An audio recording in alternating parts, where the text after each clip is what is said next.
किस प्रकार से महर्षि भारद्वाज जी ने याज्ञवल्क्य जी से बड़ा महत्वपूर्ण प्रश्न पूछा और वो कहते हैं कि राम कौन है। इस संदर्भ में महर्षि याज्ञवल्क्य जी ने एक दूसरी कथा शुरू कर दी।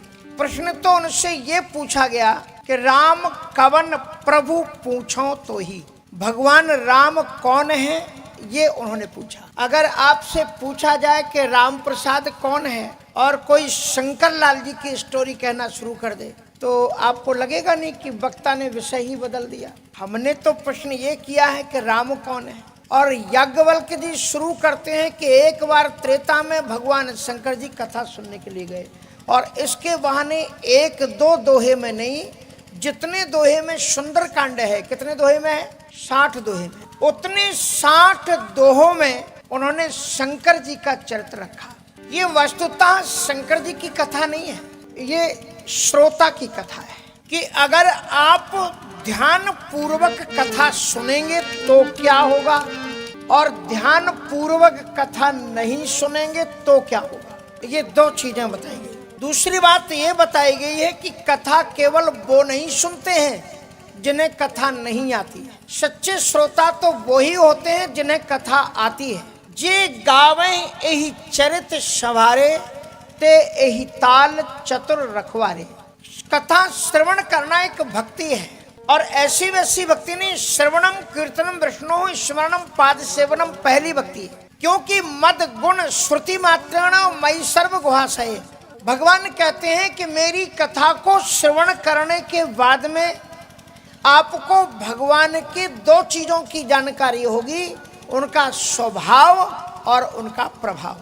कोई व्यक्ति का स्वभाव कितना भी अच्छा हो लेकिन अगर उस आदमी का प्रभाव 0 है, कोई नहीं मानता उसे, तो उसके स्वभाव का हम क्या आचार रखेंगे, क्या मतलब हमको। और किसी का प्रभाव बहुत हो लेकिन स्वभाव बड़ा कर्कश, अव्यवहारिक, अच्छा ना हो, कहते यार नकचढ़ा आदमी है, काम का आदमी नहीं, तो भी लोग उसके पास में लोग जाते नहीं।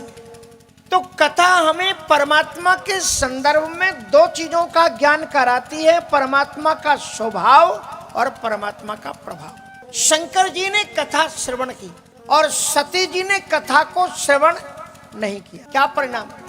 कथा को श्रवण करने का फल क्या है? कोई भी आप साधन करो, कोई उपाय करो, कोई प्रयत्न करो, तो उसका मतलब क्या होता है कि जो आपने उद्यम किया है, जो प्रयास किया है, जो काम किया है, उसका फल आपको मिलना चाहिए। If you are not getting any kind of fruit, अगर आपको किसी प्रकार की फल प्राप्ति नहीं होती तो फिर उस प्रयत्न का, उस अनुष्ठान का मतलब क्या है। तो कथा श्रवण करने से क्या होता है कि जिस देवता की आप कथा श्रवण कर रहे हैं उसके दर्शनों की लालसा आपके मन में जाग जाना चाहिए। अब कथा आपको उसमें मदद क्या करेगी? मान लो कि आपको लालसा जाग गई परमात्मा को प्राप्त करने की, तो कथा उसमें मदद क्या करेगी? बोले कथा अगर आपने ध्यान से सुनी है तो वो आपको परमात्मा का पहचान करा देगी कि हाँ ये भगवान है। और अगर आपने कथा नहीं सुनी है तो परमात्मा तुम्हारे बगल से गुजरता रहेगा और तुम परमात्मा को नहीं पहचान पाओ। और यही हुआ। कथा को श्रवण करने के बाद में जब सती जी और पार्वती जी, सती जी और भगवान शिव वहां से चले तो भगवान शंकर जी के मन में प्रभु श्री राम के दर्शनों की लालसा पैदा हुई। हृदय विचारत जात हर के ही विधि दर्शन होई। शंकर जी सोचते हुए चले जा रहे हैं कि कैसे सुंदर दर्शन होता। जिनकी हमने कथा सुनी है अगर वो मिल जाते तो कितना अच्छा होता, कहीं विधि दर्शन हो। और गुप्त रूप अवतरियु प्रभु गए जान सबको। अब आप देखो भगवान श्री राम जी कितने हैं। कल्प कल्प प्रति प्रभु अवतरहि। कल्प कल्प प्रभु अवतरहि। कल्प कल्प अवतरहि। कल्प कल्प प्रति प्रभु अवतरहि। भगति हेतु लाभहु करहि। ओ भगत हेतु लीला बहु करहि। भगति है कल्प कल्प प्रति प्रभु अवतरहि। भगवान का प्रत्येक कल्प में अवतार होता है। कल्प आप जानते हो 72 चौकड़ी। एक चौकड़ी मानी सतयुग, त्रेता, द्वापर और कलयुग, ये 4 को मिलकर के एक चौकड़ी हुई। और ऐसी 72 चौकड़ी बीत जाने के बाद में एक कल्प होता है। और इस कल्प में परमात्मा राम का अवतार केवल एक बार होता है, हर एक त्रेता में नहीं होता। हर एक त्रेता में राम के रूप में भगवान नारायण अवतार लेकर के आते हैं। लेकिन रामचरितमानस को आप गौर से पढ़ोगे तो आपको पता चलेगा कि भगवान विष्णु जी राम जी नहीं है। कभी आपने ध्यान दिया इस पर? ये वो राम हैं जिनकी ये कथा चल रही है। उपजय जासु अंशते नाना शंभु बिरंच विष्णु भगवाना। नाना मानी अनेकों।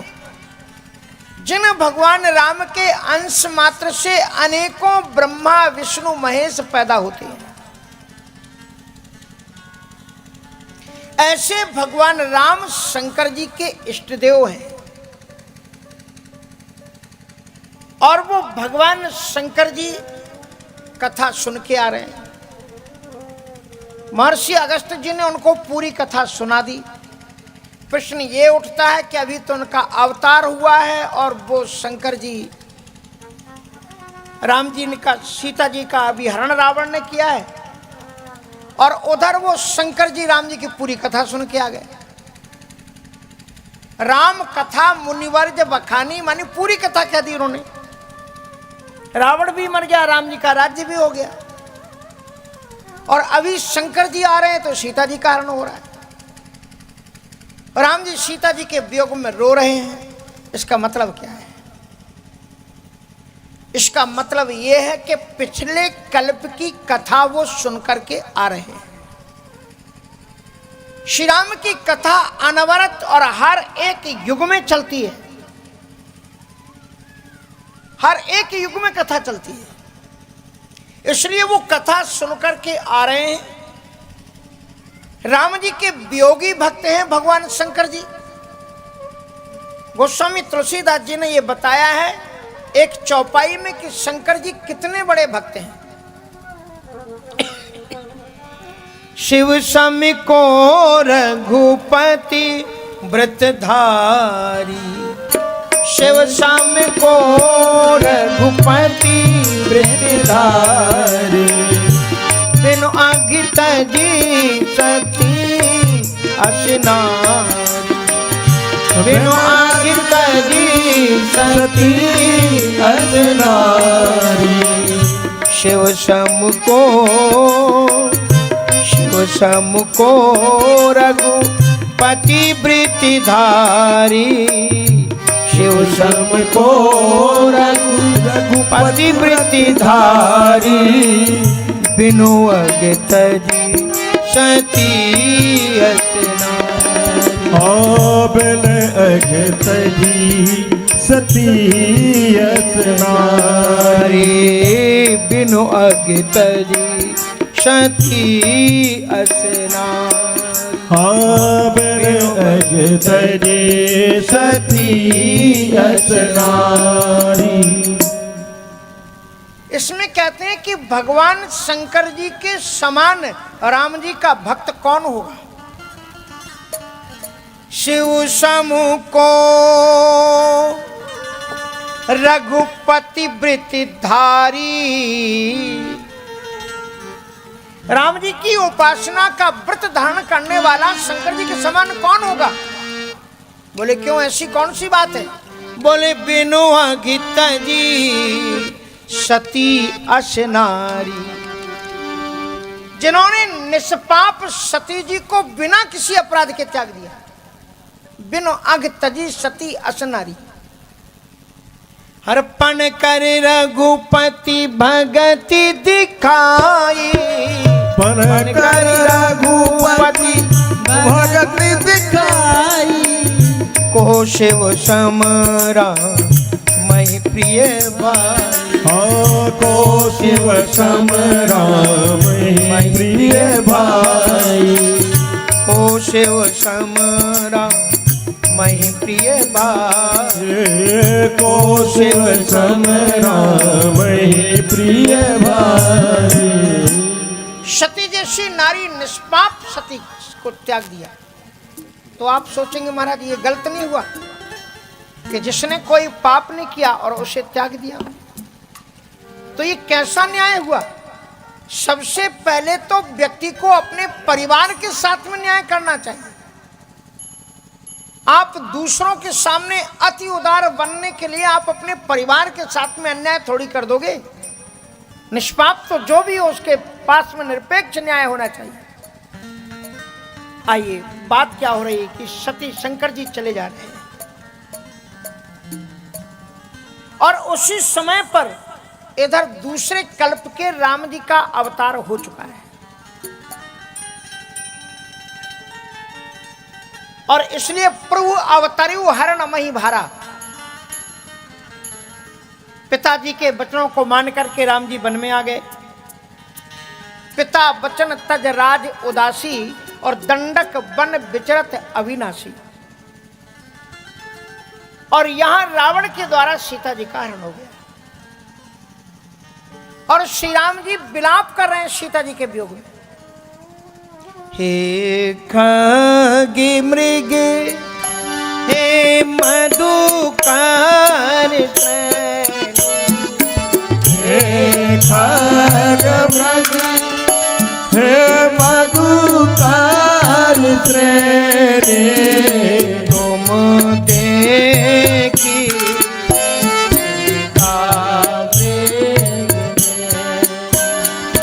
तुम्हें देखी सीता मृगने, शंभु समय तेहि राम देखा, शंभो समय कही राम देखा, पे जाइए अति हर्ष देखा, पे गाए अति हर्ष देखा, भरी लोचन छवि सिंधु निहार, भरे लोचन छवि सिंधु निहारे, उसे मैं जाने नदीने किनारे, उसे मैं जाने नदीने किनारे। श्री सीता जी के वियोग में रुदन करते हुए रघुनंदन श्री राम जी को देख करके शंकर जी को बड़ा आश्चर्य हुआ। और क्या हुआ? बोले उपजा ही अति हरस विशेषा। शंकर जी राम जी से प्रेम करते हैं। आप बताइए, अगर आप किसी से बहुत प्रेम करते हो और वो व्यक्ति रो रहा हो किसी आपत्ति में, जिसे आप बहुत प्रेम करते हैं और वो व्यक्ति किसी आपत्ति में रो रहा है, तो आपको रोना चाहिए कि हंसना चाहिए? क्या करना चाहिए बोलो? रोना चाहिए। और शंकर जी क्या कर रहे हैं? शंभु समय तेहि राम ही देखा और उपजा ही अति हर्ष। थोड़ा बहुत प्रसन्न हो जाते, सोने हुए, कितने हुए? अति हर्ष, विशेष प्रकार का प्रसन्नता हुई। क्या ये अच्छा लगता है? क्या शंकर जी को प्रसन्न होना चाहिए। यही तो आश्चर्य सती जी के लिए हुआ। क्यों हो रहे हैं प्रसन्न? आपने कभी गांव में हरिश्चंद्र का नाटक देखा? पुराने जमाने में गांव गांव में गली नुक्कड़ में हरिश्चंद्र के नाटक होते थे। अब तो वो नाटक खत्म ही हो गए। गांव गांव में रामलीलाएं होती थी। इन्हीं गांव गांव की रामलीलाओं ने, हरिश्चंद्र के नाटकों ने आपको संस्कारवान बना करके खड़ा कर दिया। और आज के बच्चे सरे बाजार बीच चौराहे पर अपनी बहनों को, बेटियों को छेड़ रहे हैं। इसका परिणाम क्यों है? इसलिए कि आपने हरिश्चंद्र के नाटक खत्म कर दिए, इसलिए कि गांव गांव में रामलीलाएं खत्म हो गई, गांव गांव में रामायण के बच्चों का पढ़ना खत्म हो गया। इसका परिणाम है। महात्मा गांधी जी ने कहा कि मैं हरिश्चंद्र नाटक देखता था, उसका परिणाम है कि मैंने जीवन में सत्य बोलने का संकल्प लिया। तो हरिश्चंद्र का नाटक आपने देखा होगा। उसमें पुराने जमाने में स्त्री पात्र जो होते थे वो भी लड़के ही बनते थे। जैसे मंदोदरी कोई स्त्री थोड़ी बनती थी। अब नाटक ही बदल गया। वो भी एक लड़का बनता था, एक आदमी बनता था। तो हरिश्चंद्र का नाटक है और एक लड़का बना हुआ है तारामती और एक बना हुआ है रोहिताश, हरिश्चंद्र का बेटा। ध्यान से सुनना है इस कहानी को। नाटक हो रहा है आपके गांव में, और पुराने जमाने में वो क्या, कौन सी लालटेन होती थी, वो ऐसे ऐसे भरते थे उसको, हाँ गैस, उसको टांग देते थे उल्टा, हंडा कहते थे, क्या कहते थे। और छोटे से चबूतरे में इतना अच्छा नाटक हो जाता था कि अब वो कुछ हो ही नहीं पा रहा है।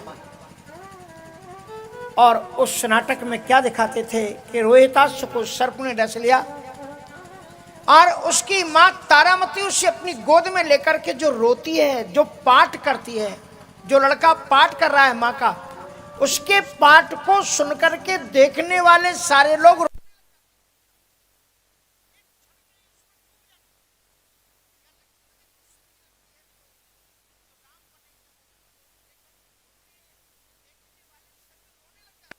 सारे लोग उनको रोते हुए देख करके रोते हैं। लेकिन एक व्यक्ति धन्यवाद देता है, वो होता है मंडली का मैनेजर। वो पीछे खड़ा रहता है पर्दे के और वो जरा झांक करके देखता है, पर्दा हटा करके सारे लोग रो रहे हैं तो पीछे से वो कहता है, शाबाश, बहुत सुंदर पाठ हो रहा है, करते जाओ, बहुत गजब का पाठ हो रहा है, करो, बहुत अच्छा है। आपको मालूम है ये जो राम कथा की जो फिल्म है, इसका डायरेक्टर कौन है? इसकी रचनाकार, जो फिल्में बनती हैं उनमें क्या होता है, पहले फिल्म बनती है कि पहले कहानी होती है? क्या होता है? पहले एक लेखक कहानी लिखता है और फिर कहानी लिखने के बाद में फिर वो चयन करता है, यार इस कहानी के अनुसार कौन बन सकता है अच्छा, पान सिंह तोमर। तो फिर खोजते हैं कि ये आदमी अच्छा बन जाएगा, उसके अनुरूप फिर खोज की जाती है। तो पात्र को, क्योंकि सभी पात्र की जगह फिट नहीं बैठ सकते। कभी कभी, अब ये फिल्म की बात है, महात्माओं को नहीं करनी चाहिए, पर उदाहरण के रूप में हम समझा रहे हैं, कभी कभी हीरो के आधार पर फिल्म क्या हो जाती, हिट हो जाती है, और कभी कभी कहानी के आधार पर हीरो हिट हो जाता है। कहानी ही इतनी अच्छी रहती है कि जो भी नाटक करता है वो हिट हो जाता है। अब भगवान शंकर जी ने सोचा, मैंने राम कहानी बड़ी सुंदर लिखी है। पार्वती जी ने कहा, अगर इसको प्रैक्टिकल में इसकी फिल्म बन जाती, इसकी शूटिंग हो जाती तो बड़ा अच्छा रहता। बोले हाँ बात तो सही है। बोले अब इसका हीरो किसको बनाए? तो भगवान शंकर जी कम तो थे नहीं, ईश्वर सीधे सुप्रीम गॉड को, परब्रह्म परमात्मा के पास पहुंच गए। बोले महाराज हमने ये कहानी लिखी है और आपको इसमें एक्टिंग करनी है। संसार को शिक्षा देने के लिए ये कहानी है कि बच्चों को कैसे जागना चाहिए, कैसे माता पिता का आदर करना चाहिए, कैसे गुरुजनों का आदर करना चाहिए, कैसे पति पत्नी को रहना चाहिए, कैसे बच्चों को आज्ञाकारी होना चाहिए, भले ही गलती ना हो, माता पिता डांट दें तो बन को चले जाना चाहिए, और ये कैसे पति पत्नी का प्रेम हो, ये सारी बातें दिखानी है। इसमें एक्टिंग कौन कर सकता है? तो सीधे सुप्रीम गॉड परब्रह्म परमात्मा जो निर्गुण है, निराकार है, अव्यक्त है, अगोचर है, उन्होंने भगवान राम जी से कह दिया कि आप इसमें एक्टिंग कर दो तो ये कहानी हिट सुप्रीम फिट हो जाएगी। भगवान ने कहा ठीक है, ओके, कह दिया ठीक है, हम अवतार लेंगे और हम आपने जो लिखा है इसके अनुसार लीला करेंगे। अब बाद में लेकर के आ गए पार्वती जी से संवाद हुआ तो पार्वती जी ने कहा कि आपने उतने बड़े हीरो को कर लिया, सीधे भगवान ही को आपने कर लिया। अब भगवान कभी रोए हैं जो इसमें एक जगह रोना है पत्नी के वियोग में? अच्छा, और किसी के लिए रोना हो तो लोग आराम से रो लेते हैं, लेकिन अब पत्नी के लिए रोना हो, पत्नी उसके लिए रोए, वो अच्छा लगता है।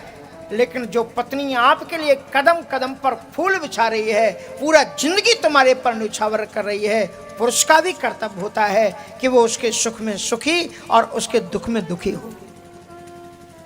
राम कथा ये सिखाती है। इसलिए यदि सीता का जब हरण होगा तो जो राम बनेगा उससे रोना है, तो क्या वो भगवान रोने वाला पाठ कर पाएंगे? शंकर जी ने कहा पार्वती तुमने बात तो बिल्कुल सही की। अब भगवान के जीवन में कबहू जोग वियोग न जाके, जिसके जीवन में जोग और वियोग आते ही नहीं, वो रोने वाला पाठ कर पाएगा कि नहीं कर पाएगा, ये चिंता का विषय है। शंकर जी चिंतित थे, बोले बड़ा मुश्किल हो जाएगा ये टाइम काटना, चलो मैं राम कथा को सुनता हूं, तब तक इनका नाटक शुरू होने दो। और राम कथा उनकी पूरी हुई, सीता जी का हरण हो गया है। अब वो देखने आया है डायरेक्टर जिसने इस कहानी को बनाया है कि एक्टर सही अभिनय कर रहा है कि नहीं कर रहा है, ये रोने वाला पाठ भी कर सकता है कि नहीं कर सकता है। और जब राम जी को रोते हुए देखा, हाय राम, शंकर जी ने कहा सारे हीरो फेल इसके सामने, इस जैसा कोई एक्टर हो ही नहीं सकता जिसने त्रैलोक की लक्ष्मी को खुद तिजोरी में बंद किया, चाबी बगल में लटकी हुई है और कह रहा हाय हम लुट गए, हम बर्बाद हो गए, सीता को कोई ले गया। खुद उसने कहा तुम पावक मोह करहु निवासा, जो लग करहु निशाचर नासा। और फिर राम जी हो गए बहुत हताशा। अब राम जी रो रहे हैं, इधर को गई बात उधर को गई, है इधर को गई बात उधर को गई, जानकी जानकी वो किधर को गई, है इधर को गई या उधर को गई, जानकी जानकी वो किधर को गई, है इधर को गई इधर को गई, है इधर को गई या उधर को गई, जानकी जानकी वो किधर खो गई, है इधर को गई या उधर को गई।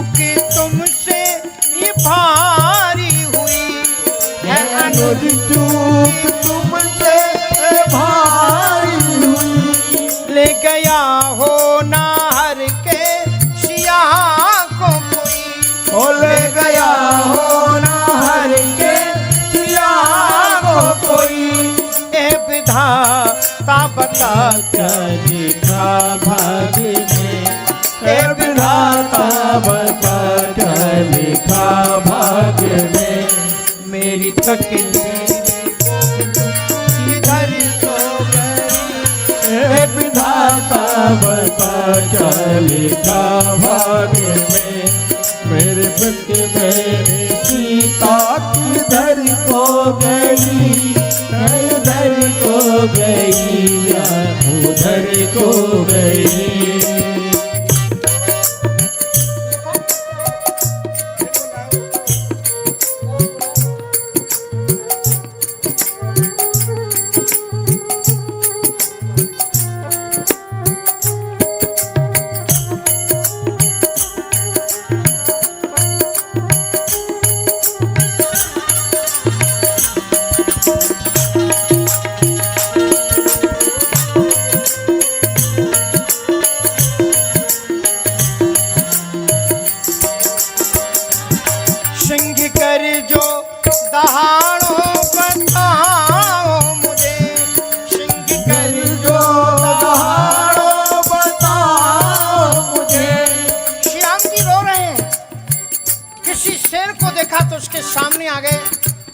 हे शेर, मेरी सीता तुम्हारी तरह ही चाल वाली थी। अगर तुमने मेरी जानकी को देखा है तो दहाड़ करके मुझे बताओ ना, मेरी जानकी कहाँ गई। कभी किसी वृक्ष से लिपट जाते हैं तो कभी पत्थर से पूछते हैं, क्या तुमने मेरी जानकी को देखा है। सिंह कर जो दहाड़ो बताओ मुझे, सिंह कर जो दहाड़ो बताओ मुझे। सिंह ठवनी सिया क्या दिखी है तुझे। सिंह ठवनी सिया क्या दिखी है तुझे। कोकिला कूक करके बता दे तू ही। ओ कोकिला कूक करके बता दे तू ही। मेरी पिक बहनी सीता किधर खो गई। कोकिला कूक करके बता दे तू ही। मेरी पिक बहनी सीता किधर खो गई है, इधर को गई उधर खो गई।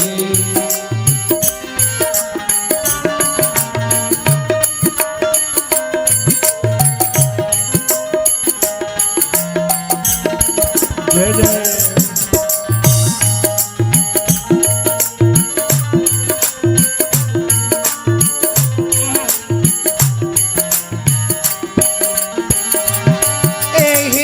मुझको संकेत में तू बता।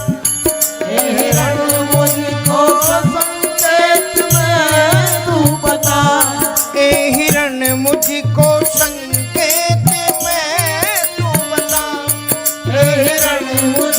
संकेत में तू बता। प्राण धन जान की काहे कोई पता। प्राण धन जान की काहे कोई पता। मैं हुआ दुख मगन अब बता दे गगन। ओ मैं हुआ दुख मगन अब बता दे गगन। तेरी विभुपूर्ण गरिमा किधर खो गई। मैं हुआ दुख मगन अब बता दे गगन। तेरी विभुपूर्ण गरिमा किधर खो गई। मैं इधर खो गई उधर खो गई। जानकी जानकी वो किधर खो गई। मैं इधर खो गई उधर खो गई। तो शंभु समेत ही राम ही देखा। उपजा ही अति हरस विशेष। और शंभु समेत ही राम ही देखा। उपजा ही अति हरस विशेषा। शंभु समेत ही राम ही देखा। श्री किशोरी जी के वियोग में तड़पते हुए राम जी को शंकर जी ने देखा और वो प्रसन्न हुए। प्रसन्न तो हुए। यदि कोई अपना बहुत प्रिय हो और बहुत तड़पने के बाद में मिला हो तो आपका उससे मिलने का मन करेगा कि नहीं करेगा, बोलो। पर शंकर जी मिले क्या? शंकर जी नहीं मिले। शंकर जी मन में चिंतन करते हैं कि गए जान सब कोई। हृदय विचारत जात हर कहीं विधि दर्शन होए। सोच रहे मैं दर्शन कैसे करूं, अब दर्शन तो हो गया, लेकिन फिर बाद में मिले नहीं जा करके। कहते गुप्त रूप अवतरियु प्रभु और गए जान सबको। श्री राम जी गुप्त रूप में आए, छिप करके मनुष्य के रूप में आए। मनुज चरित कर अज अविनाशी, जो निर्गुण है, निराकार है, अव्यक्त है, अगोचर है, कर्तुम अकर्तुम अन्यथा कर्तुम समर्थ है, मनुष्य का चरित्र कर रहा है। परमात्मा की जो उपासना होती है वो चार भावों से होती है। वात्सल्य भाव, इस भाव के अनुसार हम भगवान को अपना बेटा मान लेते हैं। श्रृंगार भाव, इस भाव के अनुसार भगवान को अपना प्रियतम, अपना प्रियतम मान लेते हैं। सख्य भाव, इसमें हम भगवान को अपना मित्र मान लेते हैं। और दास्य भाव, इसमें हम भगवान को स्वामी मानते हैं। शंकर जी को लगा कि यहां पर चारों भावों में से किसी भी भाव के अनुसार हम नहीं जा सकते। यद्यपि भगवान शंकर जी के जीवन में चारों उपासनाएं हैं, सेवक, स्वामी, सखा, सिय, पिय के, और हे तो निरुपधि सब विधि तुलसी के। वे सेवक हैं हनुमान जी के रूप में, और रामेश्वरम में वो स्वामी भी हैं, क्योंकि राम जी के इष्ट देव भी हैं। वो सेवक भी हैं, स्वामी हैं और सखा भी हैं। सेवक, स्वामी, सखा, सिय, पिय के, और हे तो निरुपध सब विधि तुलसी के।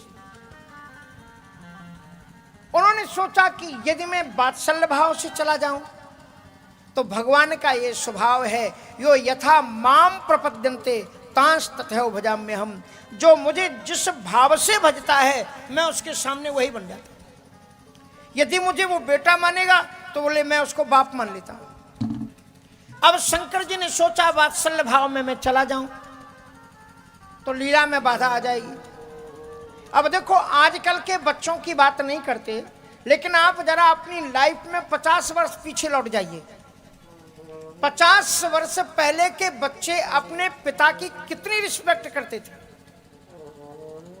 अगर वो आपका लड़का 50 वर्ष पहले वाला लड़का, आप अपने बारे में कल्पना करो, आपकी उम्र 16 वर्ष की है, 18 वर्ष की है, और आप राम बने हुए हैं रामलीला में।